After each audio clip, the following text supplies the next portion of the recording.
नमस्कार शेतकरी बंधूंनो, मी तुषार जाधव या व्हिडिओमध्ये आपलं सर्वांचं स्वागत करतो. आता उन्हाळी हंगामाला सुरुवात झालेली आहे व उन्हाळी हंगामातील पिकांच्या लागवडीला देखील सुरुवात झालेली आहे. त्यामधील उन्हाळी हंगामातील एक महत्त्वाचं पीक जे आपण साधारणतः मार्च ते एप्रिलच्या दरम्यान लावत असतो ते म्हणजे आपलं कारलं पीक. कारला या पिकाला बघायला गेलं तर उन्हाळ्यामध्ये आपल्याला मोठ्या प्रमाणात आवक मिळू शकते. तर आजच्या व्हिडिओमध्ये आपण बघणार आहोत की उन्हाळी जे कारलं लागवड आहे त्याची आपण आता पूर्वतयारी कशी करू शकतो किंवा जे काही नर्सरी मॅनेजमेंट आहे ते कसं करू शकतो याविषयी आपण माहिती घेणार आहोत. यामध्ये सर्वात पहिले आपण जे काही बघणार आहोत ते म्हणजे आपल्याला कारले या पिकाच्या कोणत्या वाणांची निवड करता येईल. तर वाणांची निवड कशी असेल, कोणत्या जमिनीत लावू शकतो, लागवड पूर्वतयारी काय करायची आहे, तसेच बेड आपल्याला किती अंतराचे व कसे घ्यायचे आहेत, मल्चिंग पेपरचा वापर करून लागवड का करायची आहे, त्यानंतर रोपे आपण कशी निवडायची आहे, बेसल डोस काय टाकायचा आहे, तसेच प्रत्यक्ष लागवड करताना कोणती काळजी घ्यायची आणि लागवडीनंतर कोणती काळजी घ्यायची, या सर्वांवरती आपण या व्हिडिओमध्ये बघणार आहोत. तर सर्वात पहिले जे काही आपलं महत्त्वाचं आहे, कारले पिका लागवड करायची आहे उन्हाळी हंगामामध्ये, त्यासाठी सगळ्यात पहिलं महत्त्वाचं जे काय आहे आपलं ते म्हणजे वाण कोणतं निवडावं. कारण की जे काही उन्हाळ्यामध्ये आपण बघितलं तर उन्हाळ्यामध्ये व्हायरसचा प्रादुर्भाव मोठ्या प्रमाणात होतो. तसेच कारलं हे पीक आपलं क्रॉस पॉलिनेटेड असल्यामुळे तिथं आपल्याला परागीभवनाच्या मोठ्या अडचणी येतात. ही स्ट्रेसमुळे आपली सिटिंग होत नाही. अशा काळामध्ये आपल्याला योग्य वाणाची निवड करणं गरजेचं आहे. तर अशा ठिकाणी जे काही सर्वांचं पसंतीचं वाण जे काही आहे ते म्हणजे आपलं BSF कंपनीचं रुशान. रुशान या वाणाबद्दल बोलायचं झालं तर याचा जो काही रंग आहे तो गडद हिरव्या कलरचा असतो. तसेच जी काही फळे आहे ती आपली मध्यम ते लांब, साधारणतः बघायला गेलं तर 18 ते 22 सेंटीमीटर इतकी लांब आपल्याला या रुशान वाणाची फळे मिळतात. तसेच जे काही काटे असतात त्यावरती ते मध्यम ते दाट स्वरूपाचे असे काटे आपल्याला यावरती बघायला मिळतात. तसेच जी काय आपली उन्हाळ्यामध्ये वेलींची वाढ कमी होते तर बघायला गेलं तर यामध्ये वेलीची वाढ देखील आपली जोमदार होत असते. आणि या व्हरायटीचं म्हणजे हे थोडंसं आपल्याला लवकर चालू होणार वाण आहे. साधारणतः 50 ते 55 दिवसामध्ये देखील पहिली तोडणी आपल्याला या वाणाची बघायला मिळत असते.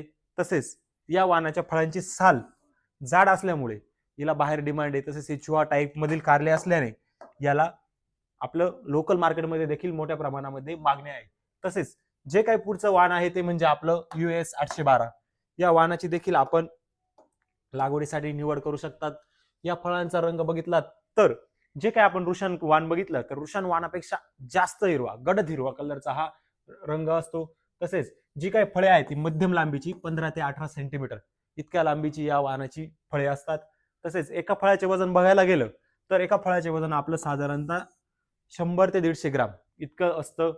तसेच जे काही आपण कारल्यावरती बघतो काटे किंवा हे आहे तर याला खूप दाट आणि स्पष्ट असे काटे असतात.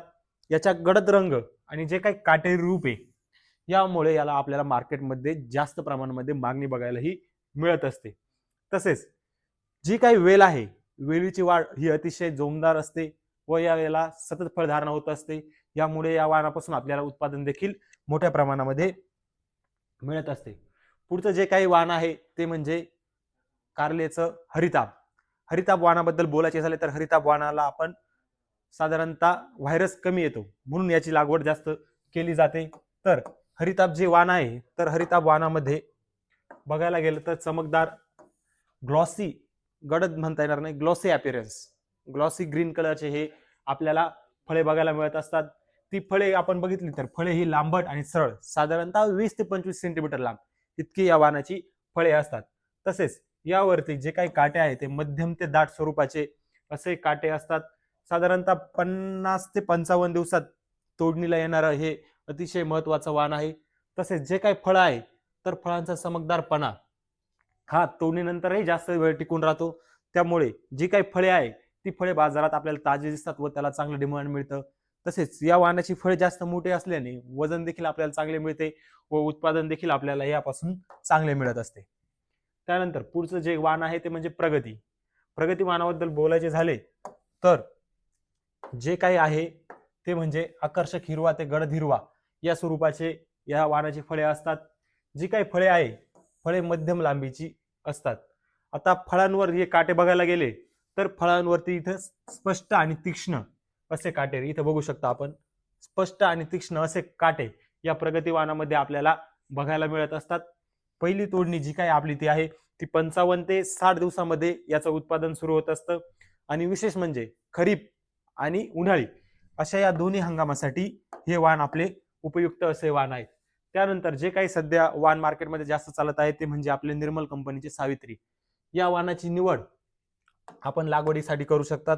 या वाणाची वैशिष्ट्य म्हणजे पहिला त्याचा गडद हिरवा रंग, त्यानंतर फळे मध्यम ते लांब साधारणतः 18 ते 22 सेंटीमीटर आणि दोन्ही बाजूला आपण बघितलं तर या दोन्ही बाजूला याची फळे अशी निमुळती असतात. निमुळती फळे साधारणतः 80 ते 100 ग्राम एका फळाचं वजन आपल्याला याचं मिळत असतं. तसेच हे वाण आहे, हे वाण कशासाठी ओळखलं जातं तर त्याच्या उच्च उत्पादन क्षमतेसाठी हे वाण ओळखलं जात असतं. तसेच याला जी काही फळे आहेत ती फळे आपली एकसारख्या आकाराची येत असतात आणि जे काही आपले व्हायरस वगैरे आहेत तर व्हायरस वगैरे देखील हे प्रतिक्षम असं वाण आहे. आता पुढचा महत्वाचा प्रश्न शेतकरी बंधूंना पडत असतो ते म्हणजे बियाची लागवड करावी की रोपाची लागवड करावी. यामध्ये बघायला गेलं तर भरपूर शेतकरी बियाची पण लागवड करत असतात आणि भरपूर रोपं पण आणत असतात. पण यामध्ये माझं सजेशन असेल की जे काही आपण रोपे आहे त्या रोपांची लागवड आपण करावी. कारण की जेव्हा आपण बी टोचणार आहोत तर बी टोचल्यानंतर काय होतं, आपण सगळीकडे बी टोचल्यानंतर जमिनीमध्ये असणारे टेम्परेचर किंवा आर्द्रता किंवा कीड रोग यांच्या संपर्कामध्ये येऊन त्या बियाण्याची उगवण क्षमता आपल्याला कमी जास्त प्रमाणामध्ये बघायला मिळत असते. तसेच बियाणं उगवताना ते आपल्याला कमी झाले, परत आपण तिथे बियाण्याचे आपण नांगे भरणारे, सांधणारे, त्यानंतर जे काही पॉप्युलेशन आहे ते आपले काही वेळेला आपले वरती जातील, काही वर खाली राहतील. यामुळे जी काही आपल्या बागेमध्ये किंवा कारल्याच्या याच्यामध्ये आहे ती युनिफॉर्मनेस आपल्याला बघायला मिळणार नाही. तसंच जे काही सुरुवातीचा आपला खर्च आहे, आपण बियांवरती खर्च करणार आहे, परत सुरुवातीला जो काही आपला खर्च होणार आहे, तुमचं सीड ट्रीटमेंट असेल किंवा जे काही प्लांट प्रोटेक्शन मेजर्स असतील किंवा खतं देणे असतील, यामध्ये देखील आपला अनावश्यक खर्च हा मोठ्या प्रमाणामध्ये जात असतो. त्यानंतर जे काही रोग कीड आपल्याला नियंत्रित करायची ती पण आपल्याला करावी लागणार आहेत. या सगळ्या गोष्टींचा विचार करून जे काही आपल्याला रोपे आहे या रोपांची लागवड केली तर या रोपांची लागवड केल्यानंतर आपल्याला त्यापेक्षा जास्त चांगलं उत्पादन आणि जास्त चांगली वेलींची वाढ आपल्याला बघायला मिळू शकते. तर कारल्या पिकासाठी जमीन कशी निवडावी, तर कारल्या पिकाच्या लागवडीसाठी जमीन ही आपल्याला सगळ्या प्रकारची जमीन चालते. यामध्ये असं काही नाही की कोणत्याही प्रकारची जमीन चालणार नाही.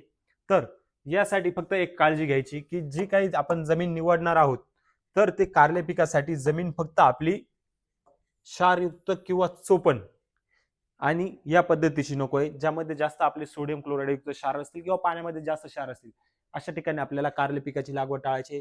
तसेच जमिनीमध्ये पाणी साचत असेल तर आपल्याला लागवड टाळायची आहे, कारण अशा ठिकाणी आपल्याला मोठ्या प्रमाणामध्ये मरची समस्या देखील बघायला मिळू शकते.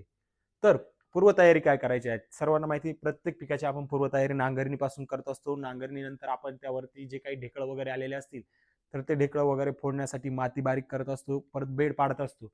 तर हे सर्व करताना जे काही आहे ते आपल्याला करणं गरजेचं आहे, जेणेकरून आपल्याला जी पूर्वतयारी आहे ती व्यवस्थित होऊन आपल्या पिकाच्या एस्टॅब्लिशमेंटसाठी आपल्याला भरपूर सारा वेळ मिळेल. पुढचा अंतर आहे पूर्वतयार झाल्यानंतर योग्य अंतराचे बेड कसे पाडावे.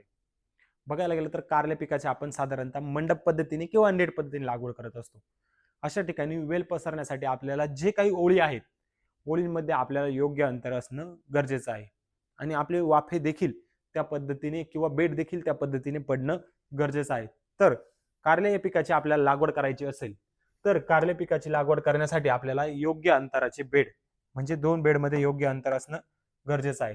तर साधारणतः आपल्या बेडची रुंदी जी काय आहे ती 5 ते 9 फूट रुंद, तसेच जी काही उंची आहे ती आपल्याला 1 ते 1.5 फूट इतकी घेणं गरजेचं आहे. तसेच जी काही लांबी आहे ती लांबी आपल्याला जमिनीच्या उतारानुसार योग्य ती लांबी घेणं गरजेचं आहे.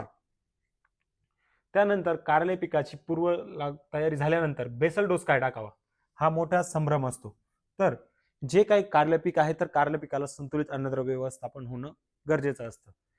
तर जे काही आपण कारले पीक लागवड करणार आहोत त्यामध्ये आपले प्रायमरी मुख्य आपण बघितलं तर आपले जे काही प्रायमरी न्यूट्रिएंट्स आहे ते पण गेले पाहिजे, सेकंडरी पण गेले पाहिजे आणि बघायला गेलं तर मायक्रोन्यूट्रिएंट पण त्या प्रमाणामध्ये गेले पाहिजे. तर असा सगळा संतुलित बेसल डोस आपल्याला घेणं गरजेचं आहे. याकरता जे काही आता उन्हाळी हंगाम बघितला तर उन्हाळी हंगामामध्ये आपल्याला वाढ कमी बघायला मिळत असते. तर अशा ठिकाणी आपल्याला जे काही बेसल डोस आहे तर बेसल डोस मध्ये आपल्याला सर्वात पहिले जे घ्यायचं आहे ते आपलं चांगल्या प्रकारचे जे काही खत आहे ते खत घेणं गरजेचं आहे. त्यामध्ये आपण 24-24-0 एकरी 50 किलो, त्यासोबत सोबत जे काही आपलं 9-24-24 किंवा मार्केटमध्ये आपल्याला 8-21-21 पण मिळत आहे आणि 10-26-26 पण मिळत आहे. हे आपण एकरी साधारणतः 80 किलो. आता 8-21-21 9-24-24 घेतलं तर हे फोर्टिफाईड विथ मायक्रोन्यूट्रिएंट आहे. त्यामुळे याची आपल्याला काही अडचण नाही. त्यामधून मायक्रोन्यूट्रिएंटचं पण आपल्याला हे होणार आहे. त्यानंतर आपल्याला घ्यायचं आहे पॉलिसल्फेट. पॉलिसल्फेट बघायला गेलं तर पॉलिसल्फेटमध्ये आपल्याला कॅल्शियम मिळतो, मॅग्नेशियम मिळतो, पोटॅश मिळतो, सल्फर मिळतो. यामधून आपल्याला जे काही आपल्या सेकंडरी न्यूट्रिएंटची गरज आहे ती सेकंडरी न्यूट्रिएंटची गरज पूर्णपणे भागवली जाणार आहे. तसेच जे काही उन्हाळ्यामध्ये आपल्या वेलीवरती स्ट्रेस येत असतो, अबायोटिक स्ट्रेस, जे काही ट्रान्सपिरेशन मोठ्या प्रमाणात होत असतं, तर अशा ठिकाणी अबायोटिक स्ट्रेस सहन करण्यासाठी आपल्याला सिलिकॉनची गरज आहे. तर त्यासाठी आपण जे काही ॲटोसिल ग्रॅन्युअल्स आहे ते आपण एकरी 50 किलो या प्रमाणामध्ये त्यामध्ये टाकू शकतात. तसेच आता जमिनी बघितल्या तर जमिनींचा आपल्या अन्नद्रव्यांचा अपटेक कमी जास्त प्रमाणात होत आहे. तर त्यासाठी जे काही आपले नायट्रोजन, फॉस्फरस आणि पोटॅश आहे यांचा अपटेक वाढवण्यासाठी एनपीके गोल्ड ग्रॅन्युअल्स त्याच्यामध्ये 4 किलो व जे काही पंचम गोल्ड ग्रॅन्युअल्स आहे, जे काही मायक्रोरायझावर आधारित ग्रॅन्युअल्स आहे ते आपल्याला साधारणतः 10 ते 25 किलो प्रति एकर या प्रमाणामध्ये आपल्याला बेसल डोसमध्ये घेणे गरजेचे आहे, जेणेकरून जी काय आपल्या वेलीची ग्रोथ आहे ते एकसारखी होईल.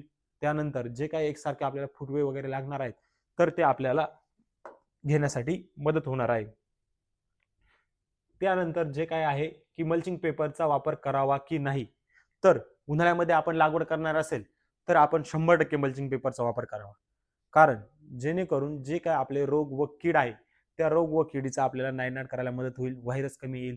तर आपल्याला जे काही आहे तर मल्चिंग पेपर कारले पिकासाठी किती मायक्रॉनचा वापरायचा, किती जाडीचा वापरायचा आहे, तर साधारणतः आपल्याला 25 ते 30 मायक्रॉन इतकी जाडी असलेला मल्चिंग पेपर आपल्याला जी काही आपली लागवड आहे तर लागवडीसाठी निवडायचा आहे.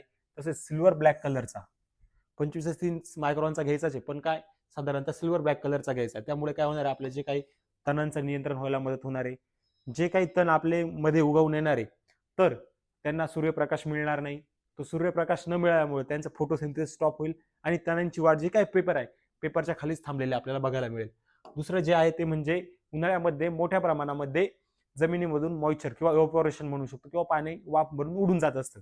तर यामुळे ते आपली समस्या कमी होणार आहे. तसेच जे काही कीड नियंत्रण आहे तर ते आपल्याला करायला मदत मिळणार आहे. ते कसं होणार आहे, जे काही आपण सिल्वर पेपर टाकणार आहे त्यावरती आपली सूर्याची किरण पडणार आहे. सूर्याची किरण पडल्यानंतर ते रिफ्लेक्ट होणार आहे किंवा परावर्तित होणार आहे. अशा वेळी जे काही पानांच्या पाठीमागे आपली पांढरी माशी असेल, थ्रिप्स असेल, लाल कोळी असेल, ज्या काही किडे आहे तर त्या किडे आपल्या परावर्तित होऊन त्या ठिकाणी त्या आपल्या पिकापासून रिफ्लेक्टंटचं एक काम आपल्याला मल्चिंग पेपर देणार आहे. दुसरं जे काय आपल्या उत्पादनात वाढ होणार आहे आणि तिसरं म्हणजे जे काय आपण खतं टाकतोय त्या खतांचा आपला व्होलाटायझेशन वगैरे किंवा हवेत उडून जाणे असे प्रॉब्लेम जे आहेत ते आपल्याला कमी बघायला मिळणार आहेत. आता मल्चिंग पेपर कसा टाकावा, तर मल्चिंग पेपर टाकताना आपल्याला जो काय आहे तो मल्चिंग पेपर आपल्याला सर्व बाजूनी सारख्या प्रमाणात टाकणे गरजेचं आहे. तर सगळ्यात पहिले जे काही बेड आहे तर बेडवरती आपल्याला असलेले जे काही दगड असतील, काडी कचरा असेल किंवा पिकाचे रेसिड्यूज असतील ते आपल्याला बाजूला काढून घेणं गरजेचं आहे. हे रेसिड्यू बघायला गेलं तर या ठिकाणी बघू शकता, या ठिकाणी असे दगड वगैरे वर आलेले आहेत. तर असे जे काही दगड वगैरे ढेकळावरती आलेले असतील तर ते पहिले सर्वात प्रथम आपल्याला बाजूला काढणं गरजेचं आहे, जेणेकरून यांचा संपर्क येऊन तो मल्चिंग पेपर मोठ्या प्रमाणामध्ये फाटून जाऊ शकतो व त्यामुळे जे काही आपलं पीक आहे तर पिकाला मोठ्या प्रमाणात धोका येऊ शकतो. तसेच मल्चिंग पेपर आपल्याला दाबताना या दोन्ही बाजूने आपण बघू शकता, दोन्ही बाजूने आपल्याला सारख्या प्रमाणामध्ये दाबायचा आहे, जेणेकरून आपला मल्चिंग पेपर व्यवस्थित राहील व आपल्या पिकाला काही इजा होणार नाही. तसेच मल्चिंग पेपर निवडताना आपल्याला कधीही होल पाडलेला निवडायचा नाही, तर बिना होलचा मल्चिंग पेपर आपल्याला यासाठी निवडायचा आहे, जेणेकरून जी काही आपण पाणी आहे तर ही पाण्याची वाफ होऊन यामध्ये आतमध्ये ज्या काही बुरशी वगैरे जे काही असतील तर त्यांच्या मोठ्या प्रमाणामध्ये नायनाट व्हायला आपल्याला मदत होणार आहे.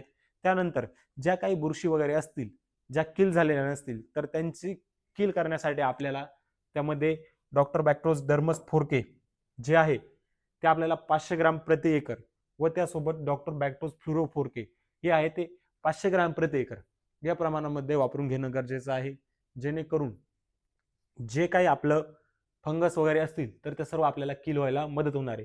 पुढचं आपल्याला कारले पीक लावायचं तर कारले पिकामध्ये किती अंतर ठेवावे, तर बघा आपण बघितल्याप्रमाणे आपल्याला जे काही आपलं रो टू रो डिस्टन्स आहे हे आपल्याला ठेवायचं आहे 5 ते 9 फूट. आणि साधारणतः जे काय आपलं प्लांट टू प्लांट हे डिस्टन्स राहणार आहे किंवा हे डिस्टन्स हे आपल्याला साधारणतः 3 फूट ठेवायचं आहे.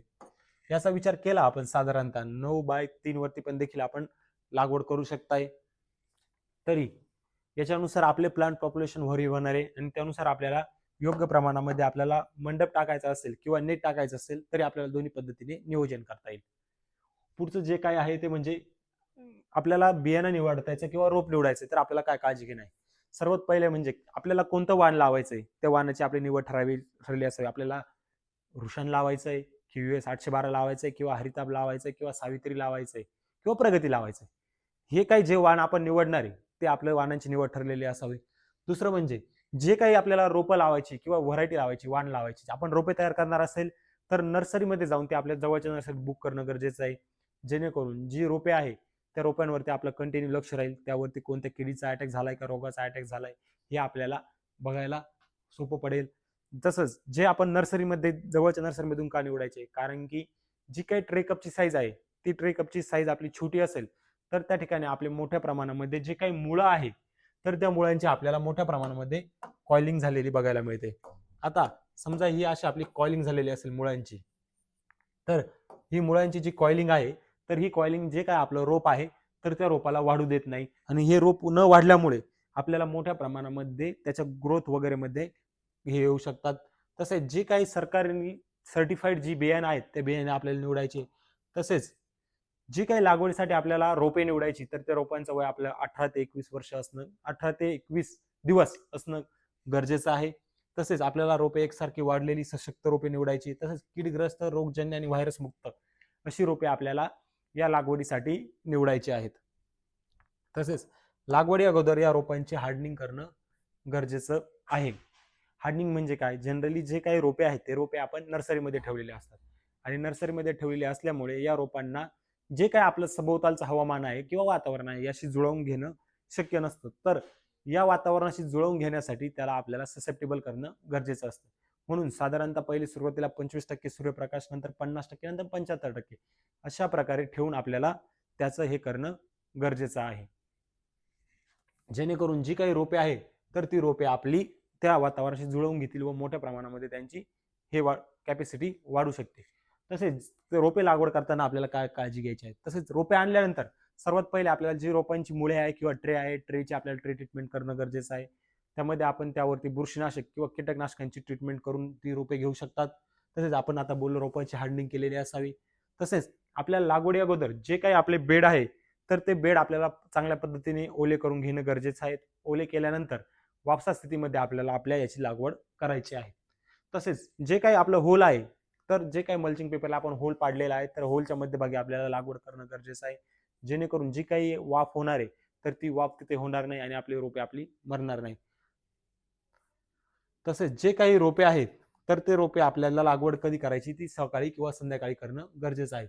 महत्वाचं म्हणजे लागवडीनंतर आपल्याला काय काळजी घ्यायची आहे. तर सर्वात पहिली जी काळजी घ्यायची आहे ते आपल्याला लागवडीनंतर रोपांना आपल्याला त्वरित पाणी द्यायचं आहे. कमीत कमी 15 मिनिट ते अर्धा तासापर्यंत आपल्या रोपांना आपल्याला पाणी देणं गरजेचं आहे.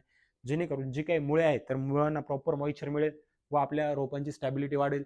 तसेच दुसरं काम जे करायचं आहे ते मल्चिंग पेपरला आपण हात लावून बघू शकता. मल्चिंग पेपरमधून वाफ निघत असेल तर अशा वेळी जे काही आपल्याला पेपर कप मिळतात किंवा प्लास्टिक कप मिळतात मार्केटमध्ये, हे कप आपल्या जे काही रोप आहे तर त्या रोपाच्या भोवती लावणं गरजेचं आहे. तसेच जे काही पाणी आहे रोपाला आपल्याला द्यायचं आहे तर ते आपल्याला भर दुपारी द्यायचं नाहीये. ते आपल्याला सकाळी किंवा सायंकाळी पाणी देणं हे गरजेचं आहे. तसेच लागवड केल्यानंतर जे काही 5 ते 7 दिवसात आपले रोपं मरणारे किंवा बियाण्याची लागवड केल्यानंतर जे काही नांगे पडणारे ते 5 ते 7 दिवसात आपल्याला भरून घ्यायचे. जेणेकरून आपल्याला जी काही आपली प्लांट पॉप्युलेशन आहे ती एकसारखी राहण्यासाठी आपल्याला मदत होणार आहेत. या व्हिडिओमध्ये आपण जे काही आपलं कारले पिकाची लागवडीची पूर्वतयारी आहे याविषयी माहिती घेतलेली आहे.